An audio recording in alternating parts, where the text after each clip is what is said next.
আসসালামু আলাইকুম সুজন ভাই। ওয়ালাইকুম সালাম। ভালো আছেন? জি ভালো আছি। আপনি তো দোকানদারি করেন, জি তো আপনি তো জানেন আপনার বিভিন্ন drink, soft drink, Coca Cola, পানীয় এগুলো বিক্রি করেন। জি জি হুজুর জানি।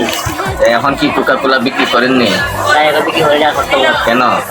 করতাম না যাই তো এই সাইডে ফুলতো আমরা সাইডে আর মুসলমানে এগুলা খাওয়াইতাম বা খাইতাম। কারণ এরা এই কোকা কোলার লাভের একটা অংশ নিয়ে ইসরায়েলিরা আমাদের ফিলিস্তিনি মুসলমান ভাই বোনদেরকে হত্যা করতেছে, বোমা মাইরা এদেরকে জীবন বিনাশ করতেছে। এজন্য আমরা চাইতেছি আমরা গিয়ে যেহেতু যুদ্ধ করতে পারবো না, কিন্তু আমরা অর্থনৈতিকভাবে এদেরকে পঙ্গু করার ব্যবস্থা করে দিব।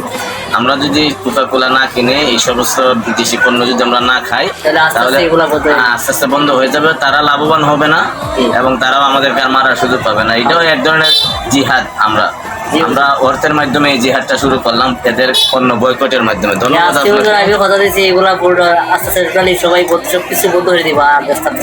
সম্মানিত ফেসবুক বন্ধুগণ, আপনারা দেখতেছেন আমার অত্যন্ত প্রিয় বন্ধু মোহাম্মদ সুজন তালুকদার। উনি কিছুদিন আগেও বিক্রি করছে কোকা কোলা, কিন্তু এখন ওনার দোকানে কোনো ধরনের কোনো কোকা কোলা বা কোনো এই বিদেশি পণ্য নাই এবং উনারা বুঝতে পারছে এবং ফিলিস্তিনের উপর যে অত্যাচার শুরু করছে ইহুদিবাদী ইসরায়েলি সরকার, এটার প্রতিবাদে এরকমভাবে আমরা চাই ওনার মতন আরও যত দোকানদার বাইরে আছেন আপনারাও যেন সবাই এই কোকা কোলা পণ্যটা বয়কট করে ফিলিস্তিনের মুসলমানদেরকে প্রতি সহানুভূতি জানানোর জন্য আমরা সেই অঙ্গীকার নিয়ে আমরা চলবো ইনশাল্লাহ।